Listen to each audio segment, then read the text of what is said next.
أعوذ بالله من الشيطان الرجيم. بسم الله الرحمن الرحيم. يا أيها الذين آمنوا لا تسألوا عن أشياء إن تبد لكم تسؤكم وإن تسألوا عنها حين ينزل القرآن تبد لكم عفى الله عنها والله غفور حلیم۔ اے ایمان والو، ایسی بات نہ پوچھو جو تم پر ظاہر کی جائیں تو تمہیں بری لگیں۔ اگر تم انہیں اس وقت پوچھو گے جب کہ قرآن نازل کیا جا رہا ہے، تم وہ چیزیں تم پر وہ چیزیں ظاہر کر دی جائیں گی، اور اللہ ان کو معاف کر چکا ہے، اور اللہ بخشنے والا حلم والا ہے۔ لا تسألوا عن اشیاء ان تبد لکم تسؤکم، ایسی بات نہ پوچھو جو تم پر ظاہر کی جائے تو تمہیں بری لگے۔ اس آیت مبارکہ کا شان نزول یہ ہے کہ ایک روز سرور عالی وقار صلی اللہ تبارک و تعالی علیہ وآلہ وسلم نے خطبہ دیتے ہوئے فرمایا، جس کو دریافت کرنا ہو دریافت کرے۔ حضرت عبداللہ بن حذافہ رضی اللہ تعالی عنہ کھڑے ہو کر دریافت کیا کہ میرا باپ کون ہے؟ ارشاد فرمایا حذافہ۔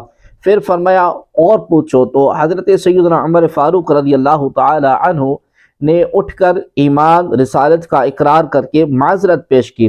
امام ابن شہاب زہری رحمۃ اللہ تعالی علیہ کی روایت ہے کہ حضرت عبداللہ بن حذافہ رضی اللہ تعالی عنہ کی والدہ نے ان سے شکایت کی اور کہا کہ تو بہت نالائق بیٹا ہے، تجھے کیا معلوم کہ زمانہ جاہلیت کی عورتوں کا کیا حال تھا؟ خدا نہ خواستہ تیری ماں سے کوئی قصور ہوا ہوتا تو آج وہ کیسی رسوا ہوتی۔ اس پر حضرت عبداللہ بن حذافہ رضی اللہ تعالی عنہ نے کہا کہ اگر رسالت مآب سرکار رسالت صلی اللہ علیہ وسلم کسی حبشی غلام کو میرا باپ بتا دیتے تو میں یقین کے ساتھ مان لیتا۔ حضرت عبداللہ بن عباس رضی اللہ تعالی عنہما سے مروی بخاری شریف کی حدیث میں ہے کہ لوگ بطریق استہزاء اس قسم کے سوال کیا کرتے تھے کہ کوئی کہتا میرا باپ کون ہے، کوئی پوچھتا کہ میری اونٹنی گم ہو گئی ہے، وہ کہاں ہے؟ اس پر یہ آیت کریمہ نازل ہوئی۔ مسلم شریف کی حدیث میں ہے کہ سرور عالی وقار صلی اللہ تبارک و تعالی علیہ وآلہ وسلم نے خطبہ میں حج فرض ہونے کا بیان فرمایا۔ اس پر ایک شخص نے کہا کہ کیا ہر سال فرض ہے؟ نبی کریم صلی اللہ علیہ وسلم نے سکوت فرمایا۔ سائل نے سوال کی تکرار کی تو ارشاد فرمایا، جو میں بیان نہ کروں اس کے در پہ نہ ہو۔ اگر میں ہاں کہہ دیتا تو ہر سال حج کرنا فرض ہو جاتا اور تم نہ کر سکتے۔ اس آیت اور اس کی تفسیر میں جو روایات ذکر ہوئیں ان سے چار اہم باتیں معلوم ہوتی ہیں۔ نمبر ایک، حضور پر نور صلی اللہ علیہ وسلم کا علم غیب۔ ان روایات سے ایک تو یہ بات معلوم ہوئی کہ تاجدار رسالت صلی اللہ علیہ وسلم کا علم غیب کا علم رکھتے ہیں، کیونکہ کسی کا حقیقی باپ کون ہے اس کا تعلق غیب سے ہے۔ نیز یہ بھی معلوم ہوا کہ سرور عالی وقار صلی اللہ علیہ وسلم کو کلی علم عطا فرمایا، اور ورنہ حضور کریم صلی اللہ علیہ وسلم یہ نہ فرماتے کہ جو چاہو پوچھو، بلکہ فرماتے کہ فلاں شعبے کے متعلق پوچھ لو، یا فرماتے کہ صرف شریعت کے متعلق جو پوچھنا چاہتے ہو پوچھ لو۔ سرور عالی وقار صلی اللہ علیہ وسلم کا بغیر کسی قید کے فرمانا کہ جو پوچھنا ہو پوچھو، اور پوچھنے والوں کا بھی ہر طرح کی بات پوچھ لینا، اس بات کی دلیل ہے کہ حضور عالم صلی اللہ علیہ وسلم سب کچھ جانتے ہیں، اور صحابہ کرام رضی اللہ تعالی عنہم یہی عقیدہ رکھتے ہیں۔ حضور اقدس صلی اللہ علیہ وسلم کے اختیارات۔ آخری روایت سے یہ بھی معلوم ہوا کہ اللہ تبارک و تعالی نے سرور عالی وقار صلی اللہ علیہ وآلہ وسلم کو اختیار دیا کہ آپ کریم صلی اللہ علیہ وسلم جس چیز کو فرض فرما دیں وہ فرض ہو جائے۔ نمبر تین، نبی کریم صلی اللہ علیہ وسلم کی امت پر شفقت۔ آیت سے یہ بھی معلوم ہوا کہ حضور پر نور صلی اللہ علیہ وآلہ وسلم اپنی امت پر نہایت شفیق ہیں۔ آپ کریم صلی اللہ علیہ وآلہ وسلم اگر ایک مرتبہ ہاں فرما دیتے تو ہر سال حج کرنا فرض ہو جاتا، لیکن تاجدار رسالت صلی اللہ علیہ وسلم نے امت پر آسانی فرمائی اور ہاں نہیں فرمایا۔ سرکار دو عالم نور مجسم صلی اللہ علیہ وسلم کے علم غیب کے متعلق فتویٰ رضویہ کی 29ویں جلد میں موجود اعلیٰ حضرت رحمۃ اللہ تعالی علیہ کی درج ذیل کتاب اعلیٰ حضرت رحمۃ اللہ تعالی علیہ کی یہ کتاب مطالعہ نہایت مفید ہے۔ خالص الاعتقاد، علم غیب سے متعلق 120 دلائل پر مشتمل ایک عظیم کتاب۔ نمبر 2، انباء المصطفی بحال سر و اخفا، یعنی حضور اقدس صلی اللہ علیہ وسلم کو ما کان و یقول کا علم دیا جانے کا ثبوت۔ نمبر 3، ایضاحۃ العیب بسیف الغیب، علم غیب کے مسئلے سے متعلق دلائل اور بد مذہبوں کا رد۔ اور سرور عالی وقار صلی اللہ علیہ وسلم کے کائنات اور شریعت دونوں کے متعلق اختیارات جاننے کے لیے فتویٰ رضویہ کی 30ویں جلد میں موجود اعلیٰ حضرت رحمۃ اللہ تعالی علیہ کی عظیم تصنیف الامن والعلا لنعت المصطفیٰ بدافع البلا، مصطفیٰ کریم صلی اللہ تبارک و تعالی علیہ وآلہ وسلم کو دافع البلا یعنی بلائیں دور کرنے والا کہنے والوں کے لیے انعامات کا مطالعہ فرمائیے۔ نمبر 4، حلت و حرمت کا اہم اصول۔ اس آیت سے یہ بھی ثابت ہوا کہ جس امر کی شریعت میں ممانعت نہ آئی ہو وہ مباح اور جائز ہے۔ حضرت سلمان رضی اللہ تعالی عنہ سے مروی حدیث ہے کہ رسول کریم صلی اللہ علیہ وآلہ وسلم نے ارشاد فرمایا کہ حلال وہ ہے جو اللہ تبارک و تعالی نے اپنی کتاب میں حلال فرمایا، اور حرام وہ ہے جو اس نے اپنی کتاب میں حرام فرما دیا، اور جس سے سکوت کیا تو وہ معاف ہے۔ قد سألها قوم من قبلكم ثم أصبحوا بها كافرين، بے شک تم سے پہلے ایک قوم نے ان اشیاء کے بارے میں سوال کیا تھا، پھر اس کا انکار کرنے والے ہو گئے۔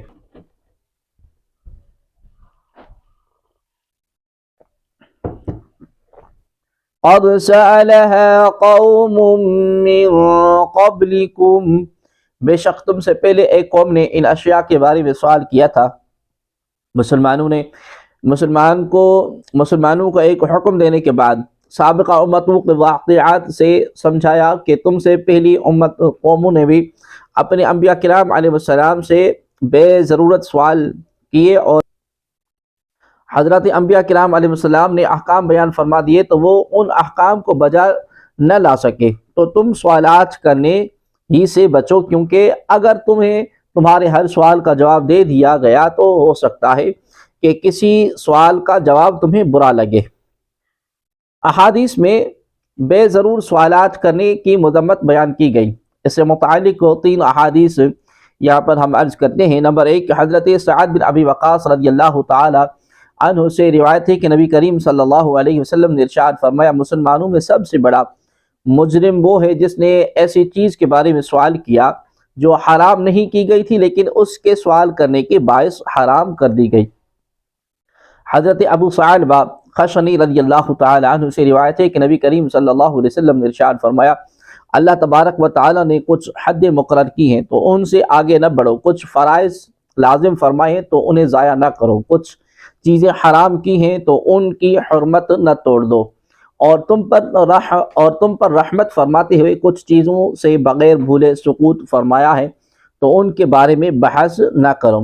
حضرت ابو ہریرہ رضی اللہ تعالی عنہ سے روایت ہے کہ حضور عالم صلی اللہ علیہ وسلم نے ارشاد فرمایا، میں تمہیں جس کام سے روکوں اس سے اجتناب کرو، اور جس کام کا تمہیں حکم دوں اس سے اپنی استطاعت کے مطابق کرو، کیونکہ تم سے پہلے لوگ بکثرت سوالات کرنے اور اپنے انبیاء کرام علیہ السلام سے اختلاف کرنے کی وجہ سے ہلاک ہو گئے۔ ما جعل اللہ من بحیرۃ ولا سائبۃ ولا وسیلۃ ولا حام ولكن الذین کفروا یفترون علی اللہ يفترون على الله الكذب وأكثرهم لا يعقلون۔ اللہ نے بحیرہ اور صاحبہ اور وسیلہ اور حاکم کو مقرر نہیں کیا، لیکن کافر لوگ اللہ پر جھوٹا بہتان لگاتے ہیں اور ان میں اکثر بے عقل ہے۔ ما جعل اللہ نے مقرر نہیں کیا۔ زمانہ جاہلیت میں کفار کا یہ دستور تھا کہ جو اونٹنی 5 مرتبہ بچے جنتی اور آخری مرتبہ اس کا نر ہوتا تو اس کا کان چیر دیتے، پھر نہ اس پر سواری کرتے اور نہ اس کو ذبح کرتے اور نہ پانی اور چارے پر سے ہنکاتے۔ اس کو بحیرہ کہتے ہیں۔ اور جب سفر درپیش ہوتا یا کوئی بیمار ہوتا تو یہ نظر کرتے کہ اگر میں سفر سے بخیریت واپس آؤں یا تندرست ہو جاؤں تو میری اونٹنی صاحبہ ہے، اور اس اونٹنی سے بھی نفع اٹھانا بحیرہ کی طرح حرام جانتے، اور اس کے آواز اس کو آزاد چھوڑ دیتے۔ اور بکری جب 7 مرتبہ بچے جن دیتی تو اگر 7واں بچہ نر ہوتا تو اس کو مرد کھاتے، اور اگر مادہ ہوتا تو بکریوں میں چھوڑ دیتے۔ اور ایسے ہی اگر نر مادہ دونوں ہوتے تو کہتے یہ اپنے بھائی سے مل گئی، اس کو وسیلہ کہتے۔ اور جب نر اونٹ سے 10 مرتبہ اونٹنی کو گابھن کروا لیا جاتا تو اس کو چھوڑ دیتے، نہ اس پر سواری کرتے، نہ اس سے کام لیتے اور نہ اس کو چارے پانی سے روکتے۔ اس کو الحامی کہتے ہیں۔ بخاری اور مسلم شریف کی حدیث میں ہے کہ بحیرہ وہ ہے جس کا دودھ بتوں کے لیے روکتے تھے، کوئی اس جانور کا دودھ نہ نکالتا، اور صاحبہ وہ جس کو اپنے بتوں کے لیے چھوڑ دیتے تھے، کوئی ان سے کام نہ لیتا۔ یہ رسمیں زمانہ جاہلیت سے ابتدائی عہد اسلام تک چلی آ رہی تھی۔ اس آیت میں ان کو باطل کیا گیا اور فرمایا کہ یہ اللہ تبارک و تعالی نے مقرر نہیں کی، بلکہ کفار اللہ تبارک و تعالی پر جھوٹ باندھتے ہیں، کیونکہ اللہ تبارک و تعالی نے ان جانوروں کو حرام نہیں کیا، اس کی طرف سے اس کی نسبت غلط ہے۔ یہ لوگ بے وقوف ہیں، اپنے سرداروں کے کہنے سے ان چیزوں کو حرام سمجھتے ہیں اور اتنا شعور نہیں رکھتے کہ جو چیز اللہ تبارک و تعالی اور اس کے رسول حضرت محمد صلی اللہ علیہ وسلم نے حرام نہ کی، اس کو کوئی حرام نہیں کر سکتا۔ آیت مبارکہ سے یہ بھی معلوم ہوا کہ جانور کی زندگی میں اس پر کسی کا نام پکارنا اسے حرام نہیں کر دیتا، یہاں ذبح کے وقت غیر خدا کا نام پکارنا حرام کر دے گا۔ نیز یہ بھی معلوم ہوا کہ جانور حلال ہو اسے خواہ مخواہ حرام کہنا مشرکین کا طریقہ ہے، اور یہ سراسر جہالت ہے۔ وَإِذَا قِيلَ لَهُمْ تَعَالَوْا إِلَى مَا أَنزَلَ اللَّهُ وَإِلَى الرَّسُولِ قَالُوا حَسْبُنَا مَا وَجَدْنَا عَلَيْهِ آبَاءَنَا أَوَلَوْ كَانَ آبَاؤُهُمْ لا يعلمون شيئا ولا يهتدون۔ اور جب ان سے کہا جائے کہ جو اللہ نے نازل فرمایا ہے اس کی طرف اور رسولوں کی طرف آؤ، تو کہتے ہیں کہ ہم وہی کافی ہیں جس پر ہم نے اپنے باپ دادا کو پایا، کیا اگرچہ ان کے باپ دادا نہ کچھ جانتے ہوں اور نہ انہیں ہدایت ہو۔ وَإِذَا قِيلَ لَهُمْ اور جب انہیں کہا جائے، مشرکوں سے جب کہا جاتا کہ اللہ تبارک و تعالی اور اس کے رسول کریم صلی اللہ علیہ وسلم کی پیروی کرو، تو وہ کہتے کہ ہمارے لیے ہمارے باپ دادا کا دین کافی ہے۔ اس پر فرمایا کہ باپ دادا کی اتباع تب درست ہوتی ہے جب وہ علم رکھتے اور سیدھی راہ پر ہوتے، اللہ تبارک و تعالی اور اس کے حبیب صلی اللہ علیہ وسلم کی پیروی کی، اور اللہ تبارک و تعالی اور اس کے حبیب صلی اللہ علیہ وسلم کی پیروی کی دعوت ملنے پر کفار نے جو جواب دیا، اسے معلوم ہوا کہ شریعت کے مقابلے میں جاہل باپ دادوں کی رسم اختیار کرنا کفار کا طریقہ ہے۔ اس سے ان لوگوں کو نصیحت حاصل کرنی چاہیے جو خوشی کی تقریب میں اور غمی کے مواقع پر ناجائز حرام رسمیں کرتے ہیں، اور ان رسموں میں شامل نہ ہونے والے کو برا بھلا کہتے ہیں، اور ان رسموں سے منع کرنے والے سے کہتے ہیں کہ ہمارے خاندان میں یہ رسمیں عرصہ دراز سے چلی آ رہی ہیں، اور ہمیں انہیں نہیں چھوڑ سکتے۔ اللہ تبارک و تعالی ایسے مسلمانوں کو ہدایت عطا فرمائے، آمین۔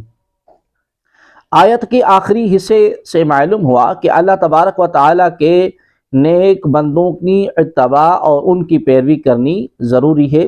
ایک اور مقام پر اللہ تبارک و تعالی ارشاد فرماتا ہے، یا ایہا الذین آمنوا اتقوا اللہ وکونوا مع الصادقین، اے ایمان والو اللہ سے ڈرو اور سچوں کے ساتھ ہو جاؤ۔ حضرت سفیان بن عینہ رحمۃ اللہ تعالی علیہ فرماتے ہیں کہ حضرت عیسیٰ علیہ السلام کا ارشاد ہے، ایسے لوگوں کی صحبت اختیار کرو جن کی صورت دیکھ کر تمہیں خدا یاد آئے، جن کی گفتگو تمہارے علم میں اضافہ کریں، اور جن کا عمل تمہیں آخرت کا شوق دلائے۔ یا ایہا الذین آمنوا علیکم انفسکم لا یضرکم من ضل اذا اہتدیتم إِلَى اللَّهِ مَرْجِعُكُمْ جَمِيعًا فَيُنَبِّئُكُمْ بِمَا كُنْتُمْ تَعْمَلُونَ، اے ایمان والو تم اپنی جان کی فکر کرو، جب تم ہدایت پر ہو تو گمراہ ہونے والا تمہارا کچھ نہ بگاڑے گا۔ اللہ تبارک و تعالیٰ کی طرف تم سب کو لوٹنا ہے، پھر وہ تمہیں بتا دے گا جو تم کرتے تھے۔ علیکم انفسکم، تم اپنی فکر کرو۔ مسلمان کفار کی اسلام سے محرومی پر افسوس کرتے تھے، اور انہیں رنج ہوتا تھا کہ کفار عناد میں مبتلا ہو کر دولت اسلام سے محروم رہے۔ اس آیت میں اللہ تبارک و تعالی نے ان کی تسلی فرما دی کہ اس میں تمہارا کچھ ضرر نہیں، امر بالمعروف و نہی عن المنکر کا فرض ادا کر کے تم بری ذمہ ہو چکے تو تم اپنی نیکی کی جزا پاؤ گے۔ حضرت عبداللہ بن مبارک رحمۃ اللہ تعالی نے فرمایا، اس آیت میں امر بالمعروف و نہی عن المنکر کے وجوب کی بہت تاکید کی ہے، کیونکہ اپنی فکر رکھنے کے معنی یہ ہے کہ ایک دوسرے کی خبر گیری کرے، نیکیوں کی رغبت دلائے اور بدیوں سے روکے۔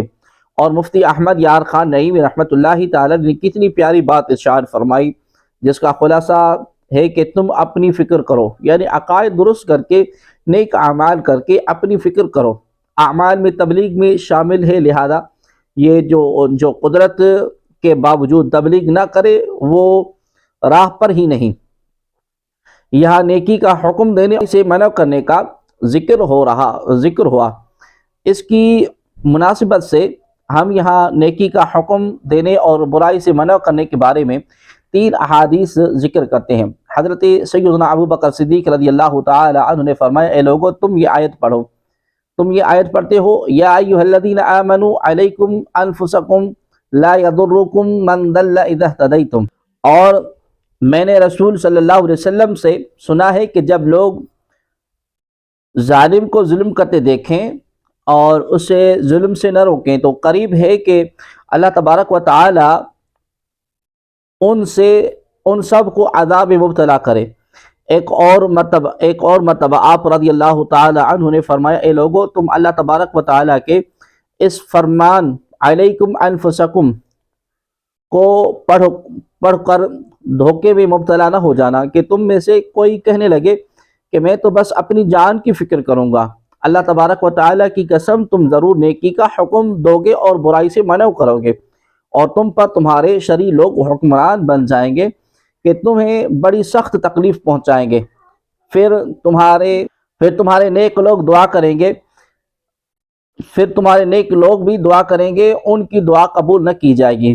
حضرت ابو درداء رضی اللہ تعالی عنہ فرماتے ہیں کہ اے لوگو تمہیں لازمی طور پر نیکی کا حکم دینا اور برائی سے روکنا ہوگا، اور اللہ تبارک و تعالی تم پر ظالم حکمران مسلط کر دے گا جو تمہارے بڑوں کی بزرگی کا خیال نہیں رکھے گا اور تمہارے چھوٹوں پر رحم نہیں کرے گا۔ تمہارے نیک لوگ اس کے خلاف دعا مانگیں گے لیکن ان کی دعا قبول نہ ہوگی، اور تم مدد مانگو گے لیکن تمہیں مدد نہ ملے گی۔ یا ایھا الذین آمنوا شہادۃ بینکم اذا حضر احدکم الموت حین الوصیۃ اثنان ذوى عدل منكم أو آخران من غيركم إن كنتم ضربتم في الأرض فأصابتكم مصيبة الموت تحبسونها من بعد الصلاة فيقسمان بالله إن ارتبتم لا نشتري به ثمنا ولو كان ذا قربى ولا نكتم شهادة الله إنا إذا لمن الآثمين۔ اے ایمان والو، جب تم میں کسی کو موت آنے لگے تو وصیت کرتے وقت تمہاری آپس کی گواہی دینے والے تم میں سے دو معتبر شخص ہوں، یا اگر تم زمین میں سفر کر رہے ہوں پھر تمہاری موت کا حادثہ آ پہنچے تو تمہارے غیروں میں سے دو آدمی گواہ ہوں، تم ان دونوں گواہوں کو نماز کے بعد روک لو، پھر اگر تمہیں کچھ شک ہو تو وہ دونوں اللہ تبارک و تعالیٰ کی قسم کھائیں ہم قسم کے بدلے کوئی مال نہ لیں گے اگرچہ قریبی رشتہ دار ہو، اور ہم اللہ کی گواہی نہ چھپائیں گے، اگرچہ ہم ایسا کریں تو اس وقت ہم ضرور گنہگاروں میں ہوں گے۔ شہادت بینکم، تمہاری آپس کی گواہی۔ آیت مبارکہ کا شان نزول یہ ہے کہ مہاجرین میں سے ایک صاحب جن کا نام بدیل تھا، وہ تجارت کے ارادے سے دو عیسائیوں کے ساتھ ملک شام کی طرف روانہ ہوا۔ ان عیسائیوں میں سے ایک کا نام تمیم بن اوس داری تھا اور دوسرے کا نام عدی بن بدا۔ شام پہنچتے ہی بدیل بیمار ہو گئے اور انہوں نے اپنے تمام سامان کی ایک فہرست لکھ کر سامان میں ڈال دی اور ہمراہیوں کو اس کی اطلاع نہ دی۔ جب مرض کی شدت ہوئی تو بدیل نے تمیم اور عدی دونوں کو وصیت کی کہ ان کا تمام سرمایہ مدینہ شریف پہنچ کر ان کے گھر والوں کے حوالے کر دیا جائے۔ پھر بدیل کی وفات ہو گئی۔ ان دونوں نے ان کی موت کے بعد ان کا سامان دیکھا تو اس میں ایک چاندی کا جام تھا جس پر سونے کا کام کیا ہوا تھا، اس میں 300 مسقال چاندی تھی۔ بدیل یہ جام اور بادشاہ کو نظر کرنے کے قصد سے لائے تھے۔ ان کی وفات کے بعد ان کے دونوں ساتھیوں نے اس جام کو غائب کر دیا، اور اپنے کام سے فارغ ہونے کے بعد جب یہ لوگ مدینہ طیبہ پہنچے تو انہوں نے بدیل کا سامان ان کے گھر والوں کے سپرد کر دیا۔ سامان کھولنے پر فہرست ان کے ہاتھ آ گئی جس میں تمام سامان کی تفصیل تھی۔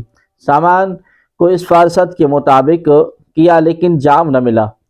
اب وہ تمیم اور عدی کے پاس پہنچے اور انہوں نے دریافت کیا کہ کیا بدیل نے کچھ سامان بیچا بھی تھا؟ انہوں نے کہا نہیں۔ گھر والوں نے پوچھا کہ کیا کوئی تجارتی معاملہ کیا تھا؟ انہوں نے کہا کہ نہیں۔ پھر گھر والوں نے دریافت کیا کہ کیا بدیل بہت عرصہ بیمار ہے اور انہوں نے اپنے علاج پر کچھ خرچ کیا تھا؟ انہوں نے کہا کہ نہیں۔ وہ تو شہر پہنچتے ہی بیمار ہو گئے اور جلدی ہی ان کا انتقال ہو گیا۔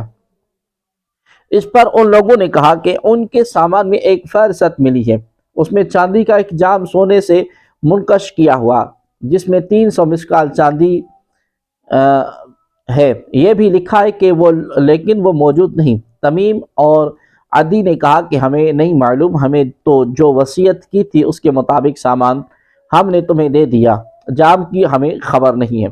یہ مقدمہ رسول اللہ صلی اللہ علیہ وسلم کی دربار میں پیش ہوا۔ تمیم و عدی وہاں بھی انکار پر جمے رہے اور قسم کھا لی۔ اس پر یہ آیت کریمہ نازل ہوئی۔ حضرت عبداللہ بن عباس رضی اللہ تعالی عنہما کی روایت میں ہے کہ پھر وہ جام مکہ مکرمہ میں پکڑا گیا۔ جس شخص کے پاس تھا اس نے کہا کہ میں نے یہ جام تمیم اور عدی سے خریدا ہے۔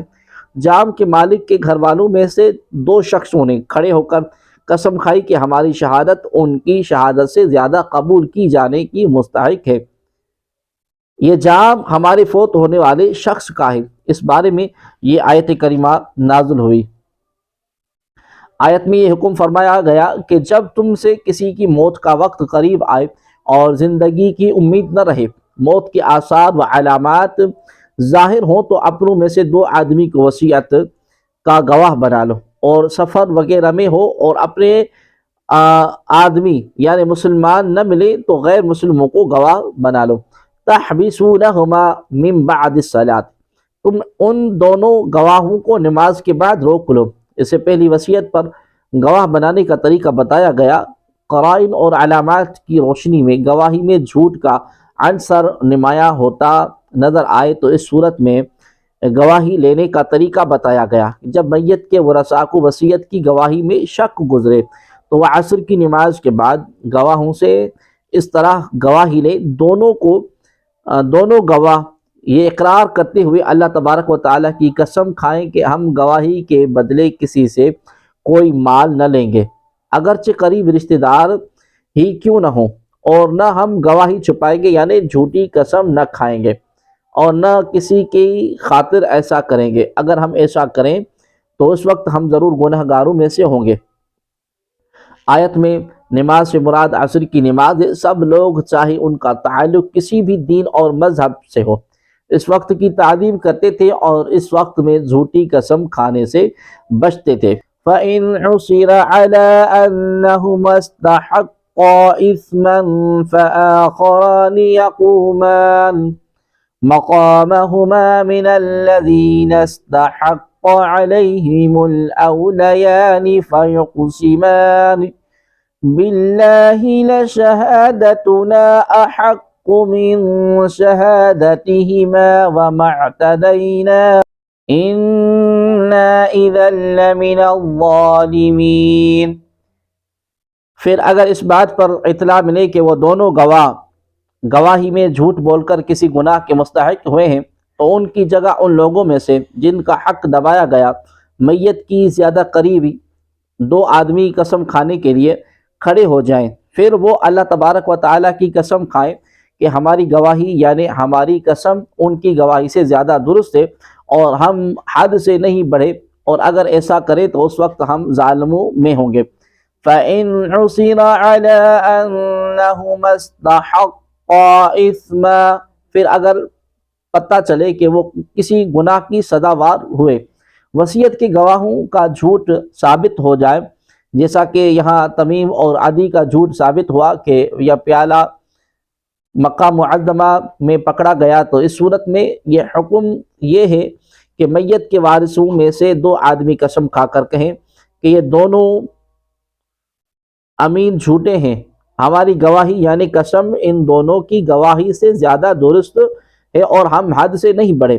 اگر ہم ایسا کریں گے تو اس وقت ہم ظالموں میں ہوں گے۔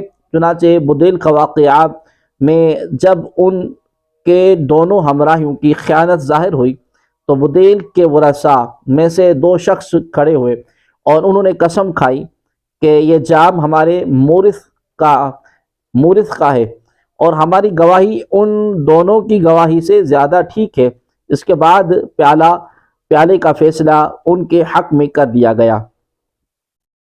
ذَلِكَ أَدْنَىٰ أَن يَأْتُوا بِالشَّهَادَةِ عَلَىٰ وَجْهِهَا أَوْ يَخَافُوا أَن تُرَدَّ أَيْمَانٌ بَعْدَ أَيْمَانِهِمْ وَاتَّقُوا اللَّهَ وَاسْمَعُوا وَاللَّهُ لَا يَهْدِي الْقَوْمَ الْفَاسِقِينَ۔